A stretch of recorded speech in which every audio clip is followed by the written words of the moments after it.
सुप्रभात, good morning. आज के वेडनेसडे के टॉप 20 में आप सबका स्वागत है। शो का आइडिया आज के इस ऑल इंपॉर्टेंट सेशन की, ऐसे हर दिन के इंपॉर्टेंट सेशन की सुबह सुबह तैयारी करते हैं। आशीष पिछले शो में थे, कुछ चुनिंदा स्टॉक्स की चर्चा वहां पे भी हुई थी। अब यहाँ पे डिटेल में 20 इंपॉर्टेंट स्टॉक्स का डिस्कशन कर लेते हैं, जो आज किन्हीं वजहों से आज रडार पे रखना है। कोशिश करी है कि उनकी खबरों के हिसाब से उन्हें कलर शेड दे दिए जाए, पर वो खबरों के लिहाज से हैं, खबरें कैसी लग रही, ना कि आज की एंटिसिपेटेड स्टॉक की चाल के लिहाज से। पर इन ऑल प्रोबेबिलिटी हो सकता है जैसी खबर हो वैसी स्टॉक रिएक्ट भी कर रहा हो, पर वो आपका फाइनेंशियल एडवाइजर ज्यादा बेहतर गाइड करेगा आपको।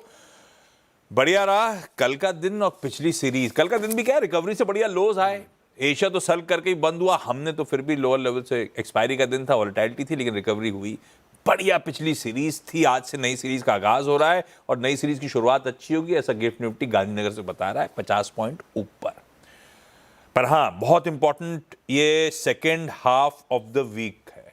आज से लेकर आने वाले 2 दिन बहुत एक्शन होना है। फेड से लेकर, हमारे रिजल्ट से लेकर, यूएस के रिजल्ट सीजन से लेकर, ट्रम्प शी जिनपिंग की मुलाकात से लेकर, ना सिर्फ फेड, बाकी central banks, bank of Japan, ECB, सबके आउटकम। ये सेकेंड हाफ एक्शन पैक्ड है, जिसकी अब हम तैयारी करने जा रहे हैं, तो जरा इसे ध्यान रखिएगा। ये इवेंट्स बहुत ज्यादा स्टॉक मार्केट इंपैक्टिंग होंगे, सारे के सारे। खैर आशीष, मूड कैसा भाई साहब, और शुरुआती 2 खिलाड़ी कौन से? मूड तो बहुत बढ़िया है। जैसे कि आपने बताया कि अक्टूबर सीरीज मार्केट के मूवमेंट के लिहाज से काफ़ी बढ़िया देखने को मिली थी। सभी सेक्टर्स कल हम शो में डिस्कस भी कर रहे थे, सब में तेज़ी देखने को मिली थी और ओवरऑल मार्केट का सेंटिमेंट भी अब काफ़ी हद तक सुधरता जा रहा है। बहुत सारी पॉजिटिव चीज़ें हैं, अर्निंग्स भी ठीक ठाक है, तो इम्पैक्ट बढ़िया है और लिस्ट भी बड़ी इंटरेस्टिंग है। कल भी हमने काफ़ी इंटरेस्टिंग स्टॉक्स डिस्कस किए थे। शुरुआत कर लेते हैं, आज भी 20 स्टॉक्स तैयार है। सबसे पहला मेरे पास टाइटन, क्योंकि अगर आपने कल सोशल मीडिया देखा होगा तो सिर्फ और सिर्फ सबसे ज़्यादा ट्रेंडिंग हॉट टॉपिक अगर कोई है तो लेंसकार्ट का आईपीओ है। और जिस आईपीओ की वैल्यूएशन पर वो लेके आना चाहते हैं, वो लोगों को हजम नहीं हो रहा है। और जो वैल्यूएशन ट्रैक नहीं करता ना, वो भी पी समझ गया कि पी क्या होता है, और अर्निंग्स यहाँ से अगर डबल भी हो जाए तो भी महंगा है। और ऐसे में टाइटन के पास तो ऑलरेडी आईवेयर सेगमेंट है, ग्रोथ काफ़ी बढ़िया है। अब टाइटन को हम महंगा बताते थे और ये तो 234 टाइम है, इसके सामने टाइटन तो बड़ा सस्ता लगता है। हालांकि चश्मा मैं भी लेंसकार्ट का ही पहनता हूँ, लेकिन टाइटन ये कंपैरेटिवली काफ़ी बेटर है, वेल डाइवर्सिफाइड है। आपको भी 2 मिले थे क्या? हाँ, वहां पे लेंसकार्ट में तो एक मिलता है ना, 2 मिले आपको क्या? हाँ 2 मिलते हैं, 2 मिलते हैं। दोनों सेम फ्रेम लेने पड़ते हैं, 2 अलग अलग? कोई 2 अलग अलग ले सकते हो, 2 अलग अलग नंबर के भी ले सकते हो। प्रोडक्ट तो बहुत बढ़िया, कोई दिक्कत नहीं है। नहीं, उसकी फुटफॉल, उसकी दुकानों के फुटफॉल भी अच्छे हैं, तो ये तो मानता हूँ मैं। एंड एक्सप्रेस सर्विस है, अगर आप आज ऑनलाइन भी ले रहे हो ना तो 2-3 दिन में आपके घर पे आ जाता है। आप दुकान पे भी आपको दोबारा जाने की जरूरत नहीं है, आप किसी भी दुकान में जाके फ्रेम सेलेक्ट करके आ जाओ, घर पे आ जाएगा। अरे ये सब बेचारे टाइटन और वो गंगा अंगार भी करते हैं, सब करते हैं, सब करते हैं। तो सर्विस तो बढ़िया है, प्रोडक्ट बहुत अच्छा है और प्रमोटर खुद कह रहे हैं अच्छी लगती है। हाँ, एक भाव में अच्छे। 234 टाइम में जस्टिफाइड नहीं है किसी भी हिसाब से। Okay. अब जैसे एलजी में भी अगर आप देखें तो कंपैरेटिव वैल्यूएशन कितना गैप था और बाजार ने बहुत प्यार दिया उस आईपीओ को। तो टाइटन वेल प्लेस्ड है, काफ़ी बढ़िया लग रहा है, तो इस स्टॉक को इन ग्रीन लेके चल रहा हूँ। इसके अलावा अगर आप देखें तो आज इसकी वैल्यूएशन देख के ही शायद वीरू चश्मा भूल गए।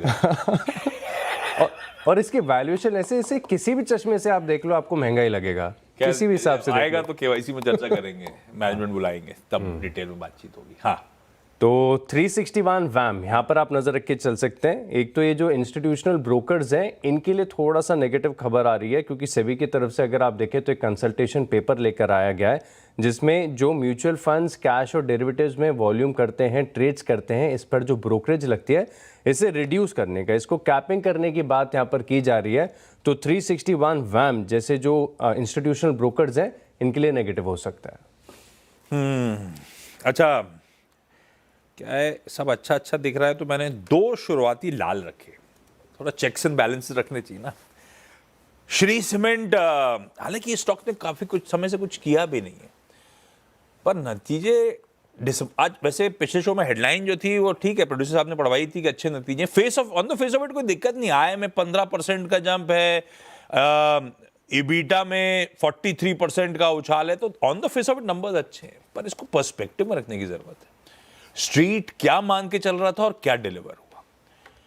तो पहली चीज, आई इन लाइन विद एक्सपेक्टेशन है, कोई सरप्राइज स्प्रिंग अप नहीं हुआ। बल्कि स्ट्रीट मान के चल रहा था कि 940 करोड़ के आसपास का इबीटा Q2 में करेगा श्री सीमेंट। 940 के सामने केवल 850 करोड़ का इबीटा आया है।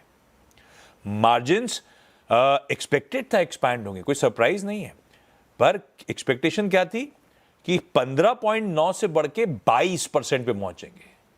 उस लिहाज से ये मार्जिन्स केवल 19.7 19.8% आए। तो वीजावी जो स्ट्रीट फैक्टर इन कर रही थी उससे खराब परफॉर्मेंस है ऑपरेशनली। लाल रखता हूं, लेकिन ठीक है, देखते हैं मूड कैसा रहेगा। नतीजों का आकलन ये है कि ऑपरेशनली एक्सपेक्टेशन से वीक है। दूसरा बॉश, बहुत बड़ा टिकट साइज वाला। इसने कल एक्सचेंजेस को शाम को इन्फॉर्म करा कि सप्लाई चेन डिसरप्शंस हो सकते हैं। इनफैक्ट हो रहे हैं, आगे पढ़ के बताऊंगा आपको, जो कि कंपनी के ऑपरेशंस को इंपैक्ट करना शुरू करेंगे। दरअसल इनका एक की सप्लायर है इलेक्ट्रॉनिक कंपोनेंट्स का नेक्सपीरिया। उससे रिलेटेड ऑनगोइंग सिचुएशन को देखते हुए बॉश ने वो अलर्ट जारी करा है। उनका कहना है foreign trade policy, geopolitical developments, इसके चलते नेक्सपीरिया से हमारा जो धंधा है वो सिग्निफिकेंटली इम्पैक्ट हो रहा है। हमारे लिए सिग्निफिकेंट चैलेंजेस सपोज कर रहा है ये नेक्सपीरिया की दिक्कतें, ये इलेक्ट्रॉनिक कंपोनेंट्स की सप्लाई चेन, और इसके चलते हमारे टेम्पररी प्रोडक्शन एडजस्टमेंट्स करने पड़ेंगे, एक्सपोर्ट कंट्रोल के रिस्ट्रिक्शंस करने पड़ेंगे, सब दिक्कतें आ रही होंगी। तो ये एडवांस वार्निंग है या वार्निंग है। बॉश को भी इस डेवलपमेंट के पीछे लाल ही रखते हैं। जब खुद कह रही है सप्लाई डिस्ट्रप्शंस तगड़े होने वाले हैं, एडवर्सली बिजनेस इंपैक्ट होने की तैयारी कर लीजिए, तो फिर लाल ही है यार ये तो। आपसे वॉच पे रखिए। अगले दो कौन से भाई साहब? अगले दो भी रेड है और नोवामा जैसे 361 वैम है, ऐसे टाइम पे सेबी का कंसल्टेशन पेपर आया, पूरी टीम रेडी हो गई। पूरी टीम रेडी होगी और बड़ी आसानी से टीम रेडी होगी, क्योंकि इसके बाद वाले स्टॉक्स भी आपने प्रिडिक्ट कर ही लिए होंगे कि कौन से हो सकते हैं, सब इस कंसल्टेशन पेपर पर ही है। तो 361 वैम बता दिया, नोवामा है, खबर मैं दोबारा रिपीट नहीं करूँगा। इसके अलावा अगर आप देखें तो एक और स्टॉक है निप्पॉन लाइफ AMC, यहाँ पर आप नज़र रख के चल सकते हैं। और जो एक्सपेंस रेशियो कट करने की बात की जा रही है, इसके ऊपर कुछ इंटरेस्टिंग ब्रोकरेज रिपोर्ट्स भी हमने सुना था इसके बारे में कि यहाँ पर PBTs पर इम्पैक्ट यहाँ पर देखने को मिलेगा, यानी नंबर्स पर इम्पैक्ट है एक्सपेंस रेशियो कट होने का। हालांकि इंडस्ट्री से अगर आप बात करके देखें तो उसकी अच्छी साइड को देख रहे हैं कि और अच्छा हो जाएगा, AUM और बढ़ जाएंगे, लेकिन वो अपनी जगह पर है। लेकिन नंबर्स पर तो इम्पैक्ट आएगा। तो निप्पॉन लाइफ AMC इस स्टॉक को इन रेड लेके चल रहा हूँ। कल का अच्छा, कल FI के नंबर्स बड़े सॉलिड है, 10,000 करोड़ रुपए के आसपास की बाइंग। कल जब फ्रंट आई तो पहली चीज तो याद आया कि डील वील, एक ही डील थी आदित्य बिरला कैपिटल की, वो भी 1600-1700 करोड़ की डील थी, तो एक्सपायरी रिलेटेड एडजस्टमेंट भी हो सकते हैं, ध्यान रखिएगा। खैर, आदित्य बिरला कैपिटल ही अगला स्टॉक है। ग्रीन रख रहा हूँ, लार्ज ट्रेड, वो पता ही चल गया था, ब्लॉक विंडो में हुआ था तभी एक्साइटमेंट दिख रहा था। तो जैसा CNBC आवाज ने रिपोर्ट करा था, जोमई इन्वेस्टमेंट्स यानी कि एडवेंट की इकाई जो है उसने ही माल छोड़ा। बायर्स देखिए, Societe Generale, Government Pension Fund Global, Manulife Global, Tara Emerging Asia, National Pension System Trust, सब FIs।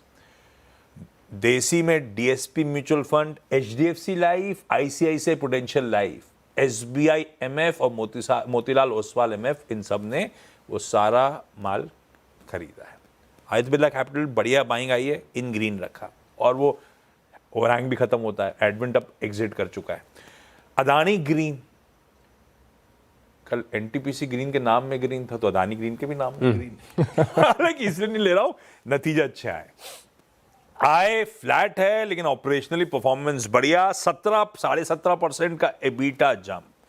मार्जिन्स मेरे ख्याल से ये हो गए 1200-1300 बेसिस पॉइंट्स का इंप्रूवमेंट, 73-74% से बढ़ के 86-87% पे आते हुए मुनाफे में 25% का उछाल। नंबर्स अच्छे हैं, अदानी ग्रीन के, ग्रीन रखा है। कल NTPC ग्रीन में बंद हुआ क्या? चेक करना नहीं, मेरे ख्याल से हल्के ग्रीन में ही बंद हुआ है, जबकि बाजार खराब था। हाँ, नाम का फर्क है भाई। हाँ। आधे % ऊपर बंद हुआ था। अगले दो स्टॉक कौन से? अगले दो स्टॉक्स में एक है निप्पॉन लाइफ AMC, उसके बाद है HDFC AMC। यहाँ पर भी आप नज़र रख के चल सकते हैं।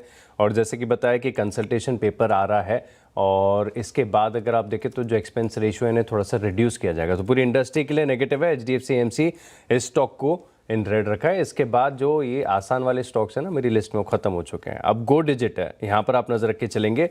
नतीजों का इम्पैक्ट यहाँ पर देखने को मिलेगा और नतीजों के बाद जेफरीज की रिपोर्ट आई। हालांकि नतीजों में अगर आप देखें तो मुझे ऐसा कुछ खास नजर नहीं आया, लेकिन जेफरीज अगर आप देखें तो ये थोड़े से उत्साहित हो रहे हैं नतीजों के बाद। इन्होंने क्या किया, खरीदारी की तो रेटिंग दी है और साथ में जो टारगेट प्राइस है ये 410 रुपये से बढ़ाकर अब 440 रुपये का टारगेट दे दिया। भाव चल रहा है 362 रुपये के करीब का और ये भी बता रहे कि जो नतीजे हैं काफ़ी पैमाने पर देखें तो इनलाइन है और कुछ इंप्रूवमेंट भी देखने को मिला है। तो इसी के चलते गो डिजिट इस स्टॉक को रखा है इन ग्रीन।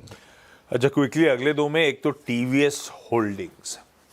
टीवीएस होल्डिंग्स जिनको क्लिक नहीं करता है वो सुंदरम क्लेटन नाम की जो ऑटो एंसिलरी कंपनी थी उसी का नाम बदला हुआ है। बढ़िया नंबर्स हैं। Q2 के year on year comparison auto ancillary ऐसी देखते हैं हम। 27% आय में जंप, EBITDA 36% का जंप, मार्जिन इसीलिए 100 बेसिस पॉइंट्स का और इंप्रूवमेंट दिखा रहे हैं और मुनाफा 59-60% का इंप्रूवमेंट। टीवीएस होल्डिंग अच्छे हैं। ब्लू डार्ट के नंबर्स अच्छे लग रहे हैं। आय में 7% का जंप था तो उसके सामने EBITDA 15.5% का उछाल, यानी कि मार्जिन एक्सपैंड हुए। इनफैक्ट 15% से बढ़ के 16.2% पे पहुंचे हैं। 120 बेसिस पॉइंट का एक्सपेंशन और इसीलिए मुनाफा 30% बढ़ा है। ऑपरेशनली स्ट्रांग है दोनों नंबर्स, इवन अदानी ग्रीन, सारी ऑपरेशनली स्ट्रांग नंबर्स हैं जिनको मैं हाईलाइट कर रहा हूं। 6 स्टॉक्स पूरे, क्योंकि छोटा सा ब्रेक, उस बार अगले 4 पे बातचीत।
चलिए, ब्रेक के बाद आपका स्वागत है और अगले चार स्टॉक्स के बारे में बात कर लेते हैं। गो डिजिट के बारे में ब्रेक से पहले हमने बात की। ICICI general insurance, ICICI Lombard, यहाँ पर आप नजर रख के चल सकते हैं। टेक्निकल चार्ट्स बड़े इंटरेस्टिंग लग रहे हैं, खासतौर पर अगर आप देखें तो आप लंबी अवधि के चार्ट्स देखेंगे, वीकली चार्ट देखेंगे तो ऐसा लगेगा कि किसी भी दिन एक बड़ा मूव यहाँ पर देखने को मिल सकता है। सेटअप बड़ा इंटरेस्टिंग है और इसी के चलते अगर आप देखें तो stock on a verge of breakout है। 1.5% के आसपास की तेजी के साथ ये स्टॉक बंद हुआ, तो यहाँ पर आप नजर रख के चल सकते हैं। इसके अलावा अगर आप देखें तो नालवा सन्स, आपको याद होगा कि पिछले हफ्ते भी मैंने बताया था कि कुछ 9 होल्डिंग इन्वेस्टमेंट कंपनीज ऐसी हैं जिनका प्राइस डिस्कवरी सेशन आज यानी 29 अक्टूबर को देखने को मिलेगा। तो इनमें अगर आप देखें तो वैल्यू काफ़ी ज़्यादा, आप देखना होगा कि मार्केट इसे कैसे आंकता है, लेकिन ये एक्चुअली अगर आप देखें तो फोकस में तो रहना ही चाहिए, क्योंकि नालवा सन्स का प्राइस अगर आप देखें तो 8,150 रुपये के आसपास है और वहीं इसकी जो बुक वैल्यू है 32,400। मेजर वास्ट डिफरेंस है। अगर होल्ड को डिस्काउंट भी अगर आप लगा दें तो भी काफ़ी ज़्यादा वैल्यू इसमें नज़र आती है और जिंदल ग्रुप की ये होल्डिंग कंपनी है। तो इसी के चलते नालवा सन्स इस स्टॉक को भी रखा है इन ग्रीन। आज वो ऑक्शन का दिन है, आज है वो दिन। जिस दिन मेंशन करा था उस दिन सारे के सारे होल्डिंग कंपनीज फट गई थी। आज प्राइस डिस्कवरी हो रही होगी। इंटरेस्टिंग। टीवीएस होल्डिंग भी आपने बताया ना, वो भी है इस लिस्ट में। हाँ, ओके, टीवीएस होल्डिंग भी है। हो गए, 2 हो गए। हाँ, दोनों ही निपटा दिए गए होल्डिंग कंपनीज। नहीं, एक आईसीआईसीआई जीआई बताया मैंने आपको, परफेक्ट। और एक नालवा सन्स है। अभी अच्छा, 2 बचे हैं। अगले 2 में एक तो नोवार्टिस रख दिया था, एमएनसी फार्मा। नंबर्स ठीक है, ऑपरेशनली अच्छे हैं। मैं वही स्टॉक्स हाईलाइट कर रहा हूं जो ऑपरेशनली बेहतर दिख रहे थे। आय 3-4% बढ़ी तो EBITDA 33% का जंप, मार्जिन 20.5 से बढ़ के 26.5, 600 बेसिस पॉइंट, 6% का साल दर साल इंप्रूवमेंट। और मुनाफा जब आए ऑलमोस्ट फ्लैट लाइन की तरफ है, इस मार्जिन इंप्रूवमेंट से हुआ क्या, मुनाफा 19% साल दर साल का जंप। नोवार्टिस इन ग्रीन। टाटा कैपिटल, अब मेंशन भी करना था क्योंकि टीम में आज हम जब टॉप 20 की बात कर रहे हैं, लिस्टिंग के बाद पहला ये नतीजा था। कलर देना मुश्किल हो रहा था। मैं ग्रीन लेके चलता हूँ टाटा कैपिटल को। भाई हर कंपनी के एफर्ट की सराहना कर लेनी चाहिए ना। बिल्कुल। मैं बताता हूँ लॉजिक। असल में प्रॉब्लम ये हो रही है, टाटा कैपिटल ने टाटा मोटर्स फाइनेंस का एक्विजिशन कंप्लीट करा है मई में, तो अब साल दर साल नंबर्स में कंपैरिजंस ड्रॉ करना थोड़ा सा मुश्किल हो रहा है। अच्छी बात यह है कि इनके प्रेजेंटेशन ने ब्यूटीफुली एक्सप्लेन कर दिया है कि आप साल दर साल ये देखिए, क्यू ऑन क्यू ऐसे देखिए, क्योंकि उसमें नया इंटीग्रेटेड एंटिटी आ रही है। अच्छा प्रेजेंटेशन है। टाटा मोटर्स का AUM साल दर साल, जब ये मोटर फाइनेंस नहीं, उसे हटा के अगर कंपेयर करूं, 22% साल दर साल AUM बढ़ा है। इवन क्यू ऑन क्यू में ये एक्वायर्ड बिजनेस भी आ जाता है, AUM में 3.25% का जंप है। मुनाफा लाइक टू लाइक साल दर साल 33% का जंप। एक्वायर्ड एंटिटी के बाद क्यू ऑन क्यू मुनाफा 11% का जंप। नंबर्स ठीक है। मैं रिटर्न रेशियोज देख रहा था, ROAs ईदर वेज इंप्रूव हो रहे हैं। अगर ओरिजिनली भी देखते तो 2.1 से बढ़ के 2.2% की तरफ ROA आ रहा है साल दर साल, और क्यू ऑन क्यू दोनों तरफ से acquired without acquired entities return ratios improve हो रहे हैं। क्रेडिट कॉस्ट डिक्लाइन हो रही है और सीक्वेंशली एसेट क्वालिटी स्टेबल है। ठीक लग रहे हैं नंबर्स। इन ग्रीन करा है मैंने। अगले या लास्ट दो कौन से भाई साहब? लास्ट दो में एक पिलानी इन्वेस्टमेंट है और यहाँ पर भी आप नज़र रख के चल सकते हैं। इसका भी आज प्राइस डिस्कवरी देखने को मिलेगा। 9 कंपनियों में से एक ये भी है और इसका भाव अगर आप देखें तो 5,724 रुपये के आसपास के, 5,700 समझ लीजिए। अब इसकी जो बुक वैल्यू है 14,400 रुपये के पार है, तो वैल्यू इस स्टॉक में भी है। देखना होगा कि बाजार कैसे अब इसको फिलहाल के लिए वैल्यू करके देखे, लेकिन पिलानी इस स्टॉक को आप नज़र में रखेंगे। आखिरी स्टॉक है मेरी लिस्ट में L&T, और ये स्टॉक अगर आप देखें तो नतीजों से पहले फोकस में आ रहा है। हालांकि ऑल टाइम हाई ब्रेकआउट यहाँ पर देखने को मिला है दिसंबर पिछले साल 2024 के जो लेवल्स हैं इसे पार करने के बाद ऑल टाइम हाई ब्रेकआउट है, और नतीजों से पहले मोमेंटम बहुत ज़्यादा स्ट्रांग है, तो इसको तो फोकस लिस्ट में आपको रखना ही पड़ेगा। पिछले 4 हफ्तों से, यानी अगर आप वीकली चार्ट पर पिछली 4 कैंडल्स देखें तो लगातार हायर हाइज और हायर लोज देखने को मिले, और एक क्लासिकल अप ट्रेंड के संकेत हैं। ओवरऑल स्ट्रक्चर बहुत बढ़िया है, फंडामेंटल्स नो डाउट, लगातार ऑर्डर विन के चलते स्टॉक खबरों में रहता है, तो L&T इस स्टॉक को भी रखा है इन ग्रीन। दो और, दोनों इन ग्रीन, दोनों नतीजे, दोनों ऑपरेशनली स्ट्रांग नतीजे। अब वो स्ट्रीट क्या फैक्टर इन करके चल रहा है और स्टॉक कैसे बिहेव करेंगे वो अपनी जगह, नतीजों के थम्स अप हैं। प्रीमियर एनर्जीज आय में 20% का जंप, उसके सामने EBITDA साल दर साल 47% का इंप्रूवमेंट, यानी कि मार्जिन्स बढ़िया एक्सपैंड हुए। 25% वाले मार्जिन 30.5%, 550 बेसिस पॉइंट्स इंप्रूव हुए, और मुनाफा 72% का इसीलिए जंप दिखा रहा है। आय अच्छी थी, उससे बेहतर EBITDA था, मार्जिन एक्सपैंड हुई और इसीलिए मुनाफा बेहतर। DCM श्रीराम सेम कहानी, आय 11% इंप्रूव हुई, EBITDA 71% का जंप आया, मार्जिन्स 6.1 वाले 9.4 पे पहुंच गए, यानी कि 330 बेसिस पॉइंट्स का इंप्रूवमेंट, और इसीलिए मुनाफा 63 करोड़ वाला 158 करोड़ पे आके खड़ा हुआ है। तो सिर्फ वो नतीजे हाईलाइट करे जो अपने आप में ऑपरेशनली भी गजब रहे। सारे के सारे वो नंबर्स आपकी स्क्रीन पे रख दिए मैंने। हम दोनों की 10-10 की टीम कह लीजिए, हम दोनों का वो जॉइंट एफर्ट टॉप 20 आपके सामने हमने प्रेजेंट कर दिए। ब्रेक के उस पार इन्हीं टॉप 20s का एक रिकैप।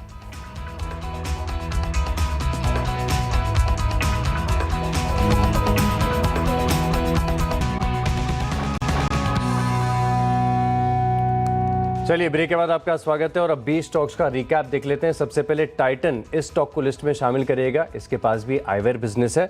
इसके अलावा 361, वैम और नोवामा जैसे इंस्टीट्यूशनल ब्रोकर्स रडार पर रहेंगे। सेबी के कंसल्टेशन पेपर के चलते Nippon life, AMC, HDFC, AMC in stock को भी इन रेड रखा हुआ है। गो डिजिट यहाँ पर नतीजे बढ़िया है। ICICI GI का चार्ट बढ़िया लग रहा है। नालवा, सन्स, पिलानी इन्वेस्टमेंट जैसी होल्डिंग कंपनीज, इन्हें भी आप अपनी लिस्ट में शामिल कर सकते हैं। और साथ में L&T नतीजों से पहले ये स्टॉक में भी एक्शन नजर आएगा। परफेक्ट, जोड़ दीजिए इसमें 10 और स्टॉक्स आज के लिए। अब वो किसी ना किसी खबर की वजह से कलर शेड्स हैं, देखिएगा इवेंचुअली परफॉर्मेंस कैसा आ रहा है।